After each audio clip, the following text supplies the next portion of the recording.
What is up, everybody? Happy Wednesday. You got the one and only the GOAT Dead Press Picks, and you have myself, AC. We are on every Monday, Wednesday, Friday. We're doing it a little later tonight just because, the COVID news, Dead, it's coming out like crazy. So we want to make sure we give you guys up to date information. Before we get into last night's games, there were only 3 games last night. All 3 were actually pretty good. But we want to give a quick shout out to Seven Stack Sports. I'm going to show up the logo here. Seven Stacks Sports on Twitter. Give them a follow. Their website is sevenstacks.bet. But please send them a DM. They're running a crazy promotion right now. I think Dead, if you want to get into that, I think it's like 200% free play or something crazy like that, right? Yes, sir. Yeah, we are definitely going to be getting big promotions this week. So they're going to give away a 200% free play bonus. If you guys sign up, you have to sign up before Friday. So today is Wednesday, boys. So we're right there coming up on the weekend. Make sure you guys sign up by Friday. If you sign up by Friday, Seven Stack Sports is going to give you guys 200% free play bonus. Unbelievable deal heading into the weekend. And it is a big weekend, AC, for sports all around. But make sure you guys take advantage and get hooked up with Seven Stacks. AC, you want to get into a little bit of last night's slate? There we go. I was like, why is that camera super close? Yeah, let me pull up last night's graphics there. There you go. Bang. Look at the graphics today. Right. All right. Let's get into last night real quick. Dad, you want to take it away or you want me to do it? You can do it. We'll keep it traditional. Okay. So last night there were 3 big games. The first one was in Madison Square Garden. The Warriors were taking on the Nets.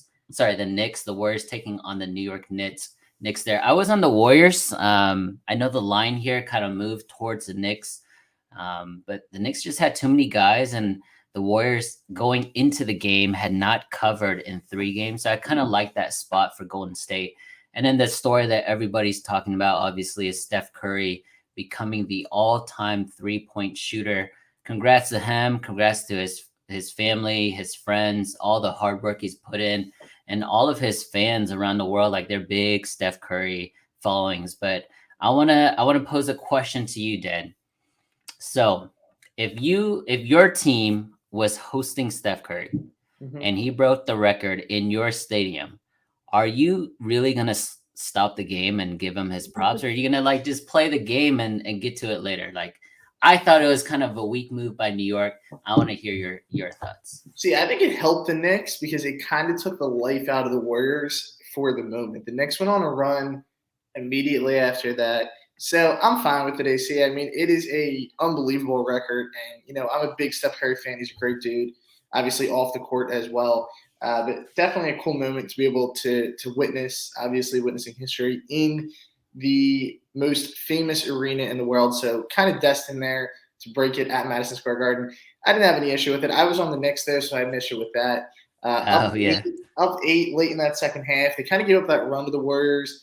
So the Warriors kind of had momentum hitting the locker room. Then a big third quarter. Had some chances in that fourth. They cut it to 5 a couple times, which was what I had. I had +5, but they couldn't get that big shot. I mean, I'm starting to question a little bit of Tom Thibodeau's decisions here. You see, he was playing Miles McBride at that guard spot. I don't know where Quickly was. I know they kind of cut Kemba from their rotation. But, hey, give me someone else in that spot at that point in the game, even like Evan Fournier at that point in the game, guys who have experience being on the floor. I question if it's a rotational thing. I think maybe cutting Kemba out of the lineup completely hurt their scoring so much. I mean, they just go into droughts. The first 5 minutes of that third quarter, they had 1 point. So, I mean, you're not going to win basketball games in the NBA if you get into droughts like that. I don't want this to be a Knicks rant or a Knicks a show, because we could talk about them all day long. But, I mean, those 2 guys were their big free agent acquisitions, right? Kemba Walker and Evan Fournier. And you're right. They weren't even – I mean, Kemba's kind of in the doghouse. But Fournier has been kind of shooting terribly, and he's been in the doghouse out of the rotation as well, especially late in the fourth. But the Knicks guys, I mean, they're not a good team. I would say they overachieved last year, and awesome to them and awesome for the NBA, because they are, kind of like the marquee franchise in the league with the Lakers and the Celtics and things like that. But they're just not a good team in terms of talent. They're still missing that go-to guy. Julius Randle is a great guy. good player there, but he's not a number one option on a like playoff contending team. So the other New York team, Brooklyn, they were hosting the Raptors. Right before this game, there was a ton of COVID related news. So the Nets basically had the minimum amount of players to actually have an NBA game. They had 8 guys suit up. But how do you feel about this game? They won in overtime 131 to 129. So it's a close battle throughout. It was a good game here, AC. I did not have a bet in this game, so to tell you the truth, I didn't follow it nearly as close as that Knicks game. Looked like there was just, a normal NBA game of runs. The Nets had a nice lead heading into the half, and then the Raptors came back in that third. Ultimately, though, an overtime game down the stretch, Raptors had a chance there at the end. Scottie Barnes had a very difficult chance to win it, but good cash if you back the Raptors again.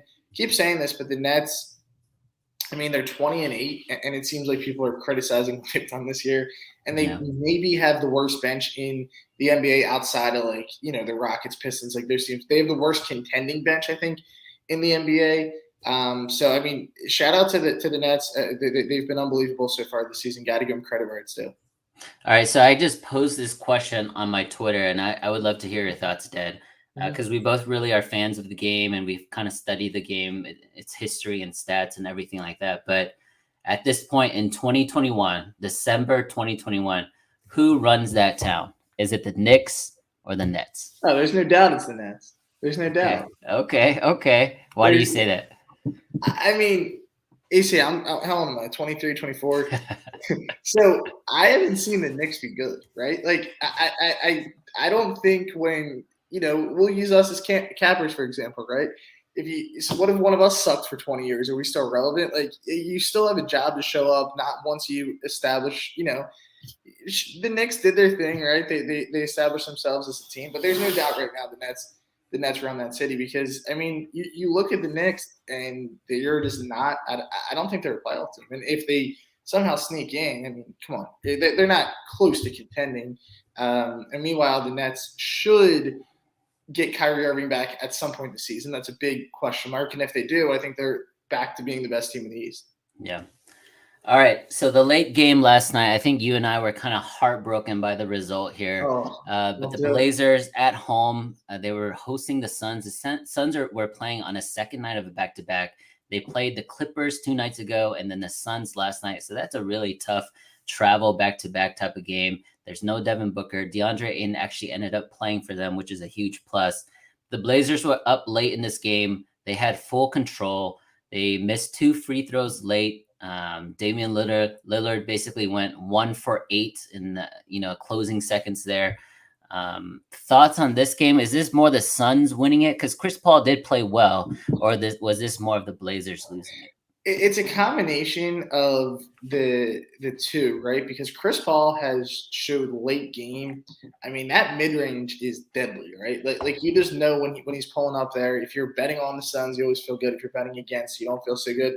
This is a game I think the Blazers were the right play, but down the stretch, AC missed free throws all over. One by Norman Powell, who's typically extremely reliable from the line. And if he hits those 2, the Blazers have the option to foul, right? So that they can go down, foul the Suns, force them into kind of, having to pull off something with a miss or rebound. A lot has to happen at that point in the game for the Suns to win. The Blazers, again, they were scorching hot to start the season at home. Now they've lost 4 in a row at home. They'll have another chance tonight against the Grizzlies to get right. But I mean, the issue with Dame all season has been his shooting, and we continue to say he's going to come around, but he hasn't. He hasn't been as good as he typically is. And I mean, Chris Paul last night, he was aggressive. It was kind of a flashback to his old days when he looked to score the basketball more, and he has to do that without Booker in the lineup. So I mean, Suns aren't fun to fade, but it was the right fade last night. Ultimately, though, they got lucky late in that game in overtime. Yeah, I agree with you. I think both of us were on the right side there. I think Portland was the right play. Even if Dame hit both free throws late in the overtime, they would have covered the +1.5. Instead, they lost by 4 because the last shot didn't matter. And then one thing I wanted to say is, Chris Paul is one of the best closers, not only today, but in the history of the league. And if you have Dame Lillard on him, which Dame is basically the same size or even a little shorter than Chris Paul. Like Chris Paul is just going to rise up and shoot over that every single time. So I didn't really understand that matchup. I would have a taller guy on Chris Paul because he's not quick enough That's a good to point. beat you off the dribble anymore. So the fact that you're playing either Norm Powell who's 6'3", or Dame Lillard who's like 5'11", I mean that's not hard for Chris Paul just to jump shoot over that. So that was bad coaching in my opinion from Chauncey. This is his first year as head coach. He didn't make the right adjustments there. Mm-hmm. And then at the end of the fourth, right, it was a tied game, 7-8 seconds left. I thought it was the right move to just let the game go and let Dame be Dame, but that was not a play. That literally he dribbled around for 6 seconds, then went into lane and lost it. So I mean, at least get a good play, whether it's live action or off a set play from a timeout. So that was two really bad mistakes in my opinion. I lost a lot of money on that. It was my play of the day, so that was super frustrating. Personally, I did hit the second half, which was nice, but it would have been nice to hit both. All right, Dad, let's reset the room one more time. Let's give our viewers 7 Stack Sports and the things that they're pushing right now, and then we'll get into tonight's slate. Yes, sir. Yeah, so thank you guys again for viewing. We have a ton in the live at the moment. Make sure you guys stay in. We're about to get to tonight's games. AC and I are going to give you guys some free picks. But shout out to our sponsor at 7 Stack Sports on Twitter. Guys, if you hit them up, message them on Twitter for this weekend, they're going to give you a 200% free play bonus for the weekend if you sign up before Friday. So sign up tonight, sign up tomorrow. Make sure you take advantage. Say AC and I sent you over from 2 in the Zone. We'll continue to get to this tonight. Last night we gave away more money, AC, $100 giveaway on Memphis Moneyline in college basketball. We're doing constant giveaways with 7 Stacks. If you retweet this video, you're going to get a chance for $100. So make sure you guys get involved with them. They are the best sportsbook on Twitter and extremely trustworthy, great customer service 24/7. Check out their page for a ton of content. All right, AC, tonight's slate, and it's a big one. I mean, we're going to be here for a little bit of time here, guys. We got a lot of games, and we have a lot to talk about because of COVID. It has been a mess around the NBA. Around sports, really. Around sports, yeah. I mean, you're kind of getting like in the back of your head, like, oh God, I hope we don't have to start betting on ping pong again. But we're getting to that stage where we don't know, how many guys are going to be out, if there's going to be some cancellations. There was a game last night that was canceled in the NBA with the Bulls having a major outbreak on their team. But let's start with what we got. I mean, we got to stay positive here, and we're still playing basketball. Could always be worse in that regard. So the Hawks and the Magic will kick us off tonight. Magic at home, they're giving the Magic 8 points as a dog tonight against this Atlanta Hawk team. Over-under currently at 224. AC, give me your thoughts on this. Yeah, this is tough. Even the Magic are a really bad team. The Hawks are kind of reeling right now. A lot of it is due to injuries, but I mean, at this point, Dad, like everybody's hurt, whether it's injuries or COVID or whatever. But honestly, I think tonight's a Magic play. I think everyone's expecting the Hawks to kind of bounce back. Looking at their stats here, they 13-14. They're only 11-16 against the spread. The Magic are actually a better ATS team than the Hawks this year, even though they're only 5-23 overall. The Hawks are coming off 2 straight losses. One was very, very embarrassing to the Houston Rockets at home. They were favored by 10 and lost outright by 6 points. The Magic, honestly, they're always going to lose. They're always going to be in this losing streak. They haven't won in 6 games. They haven't won. Let's see, they're 4-14 in their last 18 home games. So they're a terrible team. With that being said, I think Dead and I are very similar when it comes to values with underdogs. I do like the Magic to cover the number tonight. 8 is a lot of points.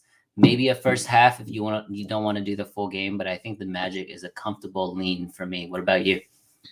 I'm with you on the side, AC. It's a tough one to back the Hawks right now, right? Laying that many points, especially away from home where we know they've been a little more comfortable. But I'm going to go with a team total under here, AC, on the Orlando Magic. It is currently, and I'm surprised it's this high at 108.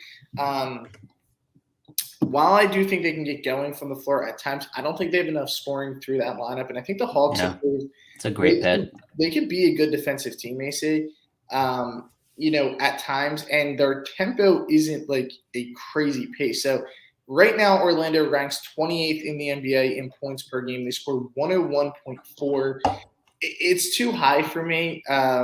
If you look at where Atlanta ranks as far as an offense, they're they've been like a middle of the pack team throughout the season, scoring the basketball. They've actually struggled, much more than people would think. I think a lot of people think of Atlanta as the super high powered offense.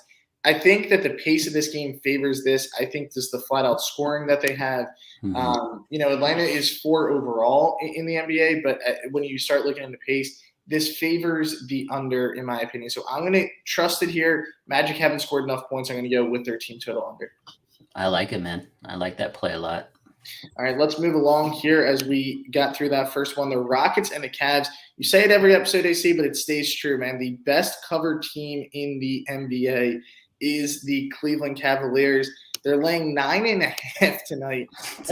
I only laugh at these lines because, like, when we came into the season, we were not. I didn't think I'd see the Cavs 9.5 against anyone.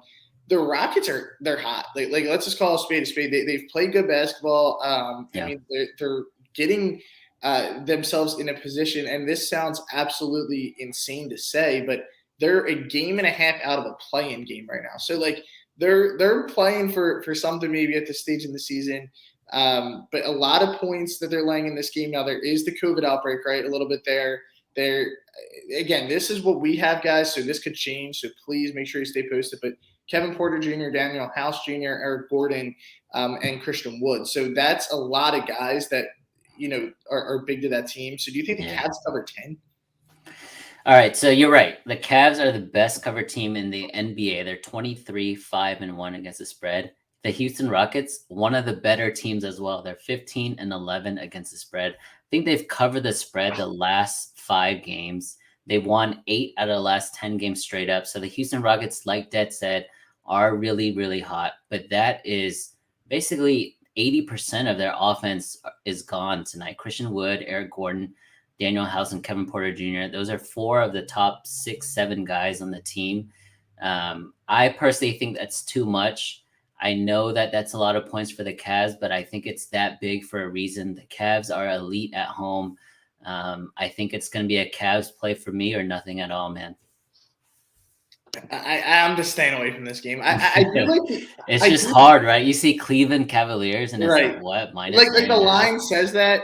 I agree, but I mean, I like the under in this game at 217. It's going down, so I mean the line's moving that way. But I mean, it's a tough call as far as that side goes. All right, my hometown, Philadelphia 76ers. AC, did they not screw us last game? I mean, right before the game, Seth Curry out, Joel Embiid out. I mean, it was 7:06, right? 6 minutes after. So annoying, yeah. When they tweet Embiid's out, so like the game was supposed to start by then. But to our knowledge, again, we're going to have Joel in the lineup tonight. The only thing for the Sixers, and this is something to keep an eye on, George Niang tested positive for COVID, so there's a chance like there could be more Sixers that get ruled out again. It's only 4:50 here on the East Coast. Praying that's not the case for the Heat. No Jimmy Butler, Caleb Martin, Markieff Morris, and Tyler Hero. So they're depleted once again. Obviously, still no Bam Adebayo. The Sixers laying 7 tonight at home. Assuming all players go, AC, I like them here in the first half. So this is if the usual suspects go in this game. First half -4. Heat, AC, I mean, at this point, they are reeling for, just to get healthy again. We mentioned they were one of the best teams in the East. Now they're 4 games over 500, so they're dropping play a little bit. Last game for the Heat, trivia question. But I'm going to ask you their leading scorer without looking. Who was it? For the Heat, oh my goodness, Kyle Lowry, PJ Tucker. So wow, the dude that makes 1-3 a game, 23 from PJ Tucker. He actually hit 5 in that game. But I mean, look, AC, you look at their bench; they have no one right now. And now, obviously, without Tyler Hero in this game, I mean, they have Gabe Vincent starting, Dwayne Dedmon starting, just guys that aren't starters at this stage. I think Philly makes it ugly if everyone goes in this one. What do you think?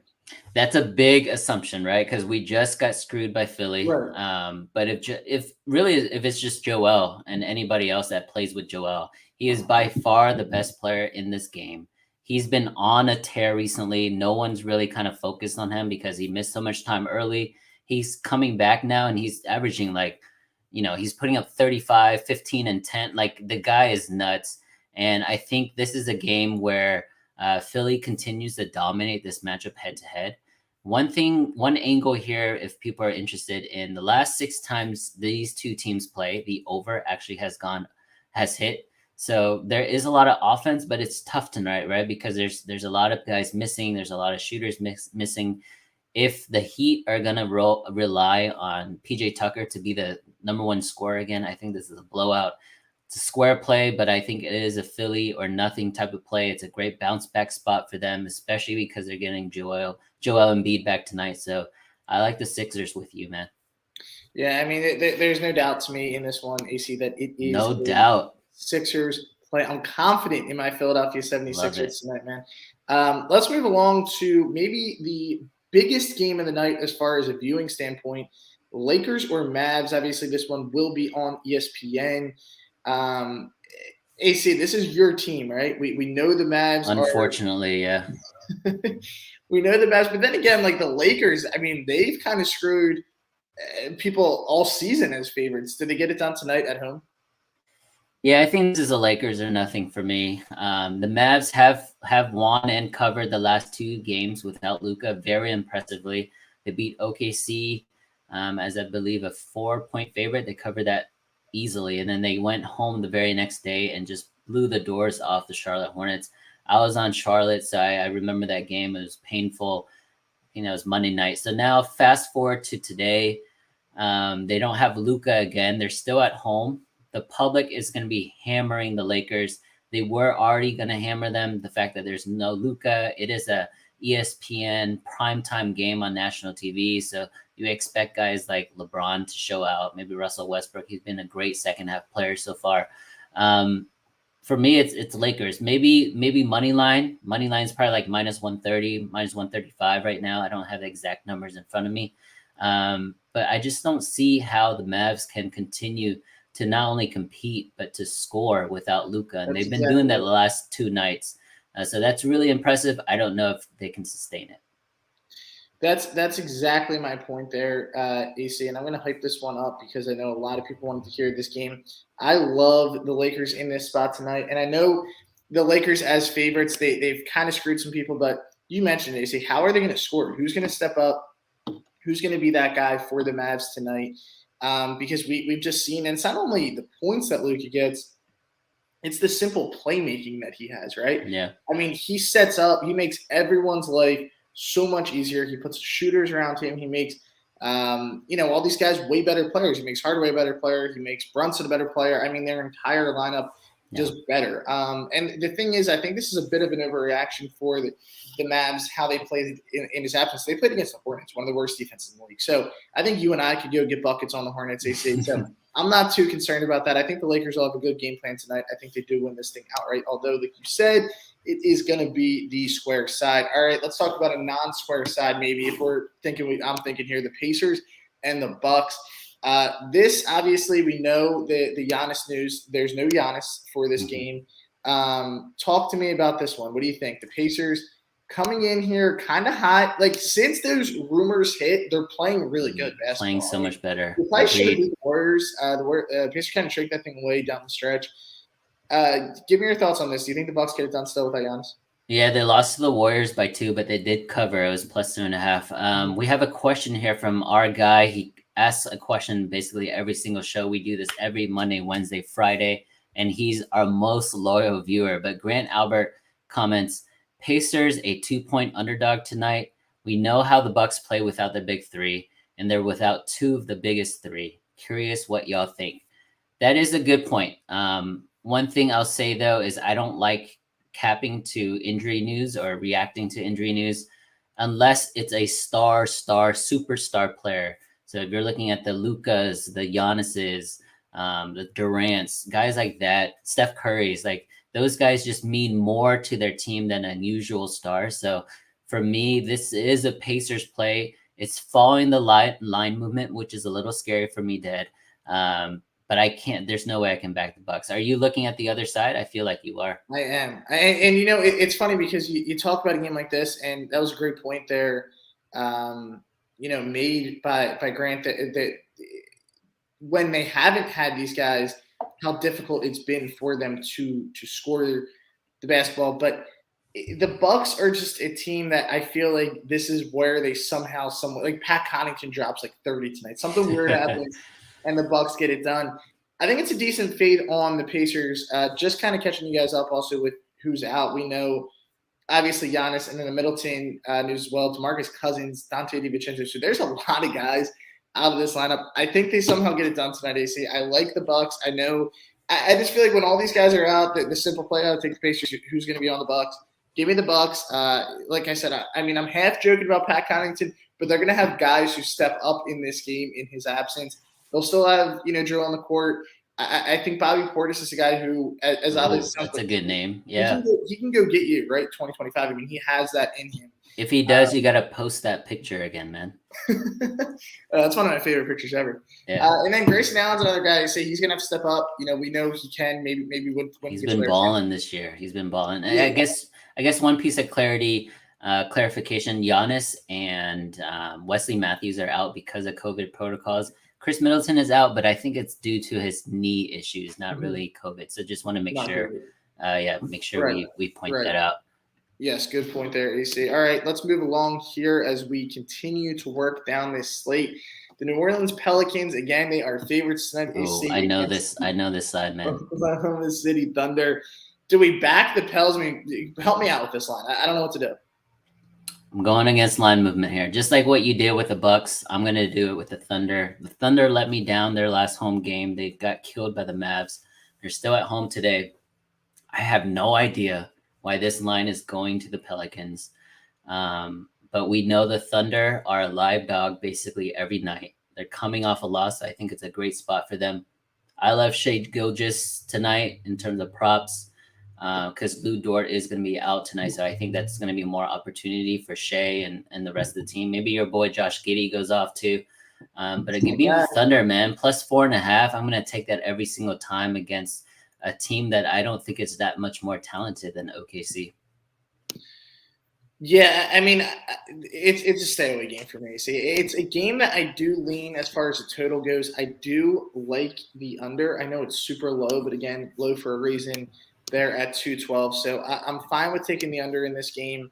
I think points will be fairly limited, throughout this one. So give me the under in this one.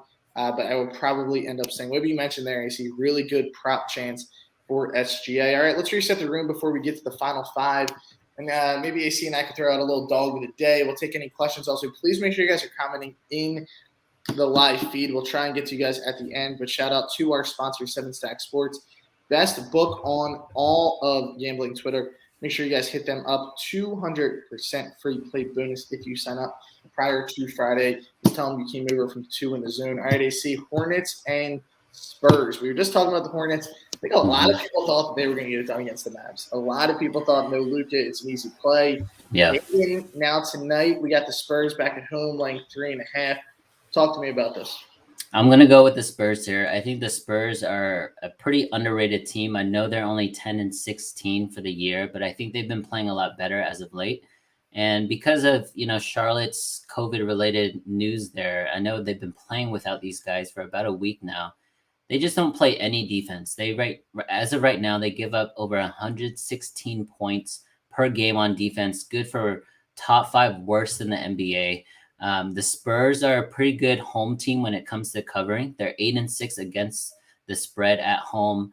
I think this is Spurs play. I think people are going to be focused on Charlotte as a bounce back spot, but the Spurs in San Antonio is not an easy place to play. So give me the Spurs at minus 3.5.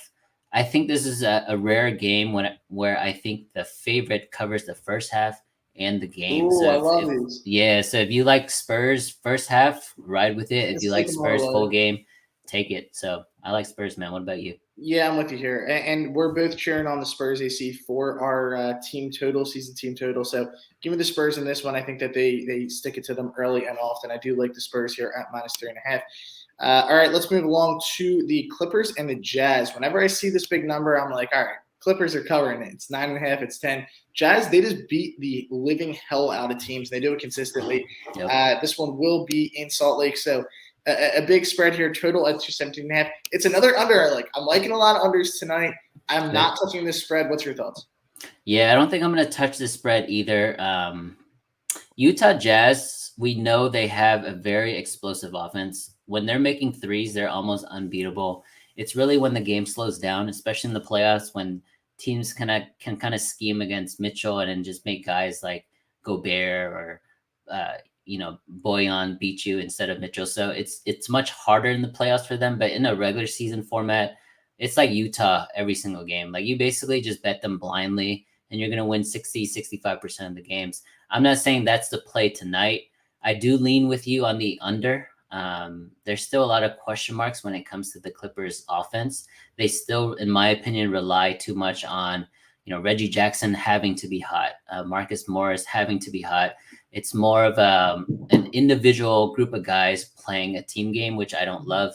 So I like the under, which is scary because I do lean the spread as well towards the Jazz. So it's hard to cover that number and Right. stay under, but I like it.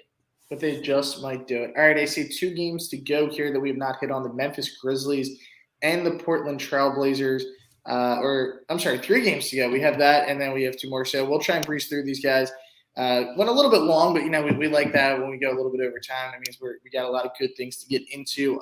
Grizz and Blazers. They just broke our heart last night, right? This line actually opened at -1 Blazers, so it is flipped big time in the favor of the Memphis Grizzlies. Grizzlies, they've been playing really, really good basketball in the absence of Ja Morant. Now they have won 3 in a row. They have won every game in December. Every game in December so far, AC except one against your Mavericks. Do you think Yeah. they keep it up tonight and win another one? So I'm staying away from this game. And I know because I'm staying away from Portland specifically, they're going to win tonight. They're going to cover the number and they're going to win straight up. So I'm already going to be pretty mad about it. It's always the last game of the night because it's in the Pacific Northwest, West Coast time. The Memphis Grizzlies are playing way better. They've won 3 straight. The Blazers just blew a game that they should have won. They would have won probably 9 out of 10 times.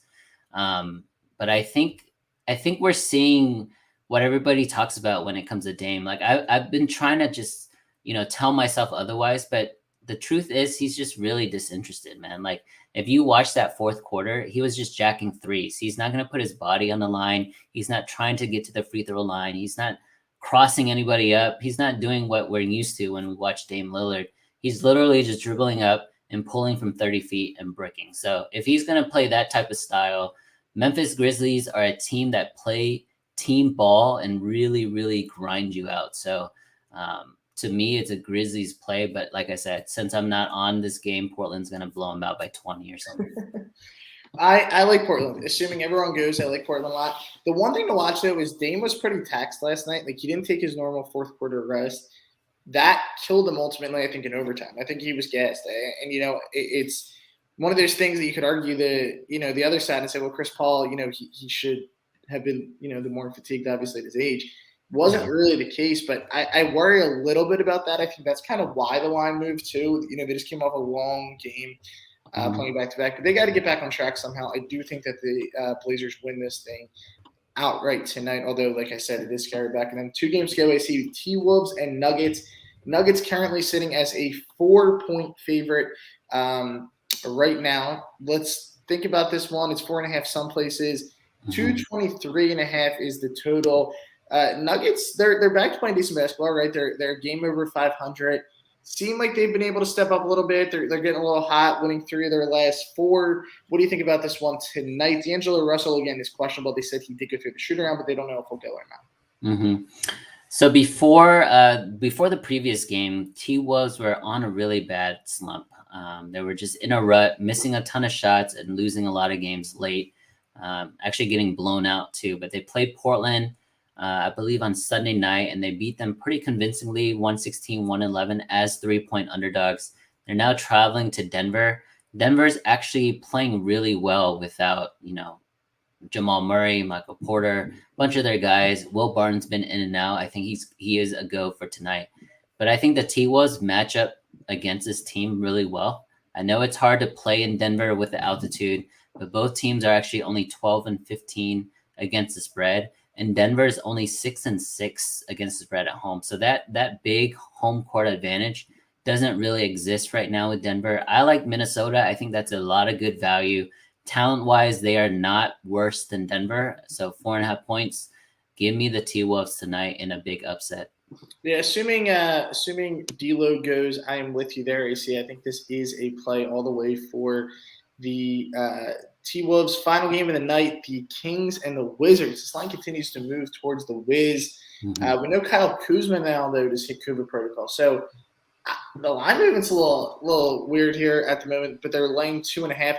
Kind of mentioned the Wizards; they're trending down, right? They started the season up, now they're falling back down. Is this a good get me right spot here against this Kings team? This is a coach also. Yeah, this is a potential get right spot for them for sure.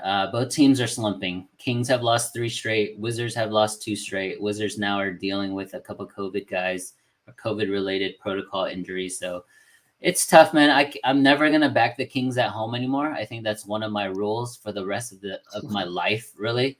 Unless they're playing like an afternoon game or they're playing like an early game, I can't do it because the Kings I feel like is always that chase play. It's either a Kings play or an overplay, and I always get screwed by it. So I'm laying off of this dead. I defer to you on this. I think this is the Wizards. I think the Wizards get right here. Big game for Bradley Beal. Bradley Beal, props, assuming everything goes. He goes. Okay. Give me that because the Kings, they couldn't stop a nosebleed. So AC, we had a lot of games. Let's just give the people real quick. They're asking for our best bets of the night. So we did this last time.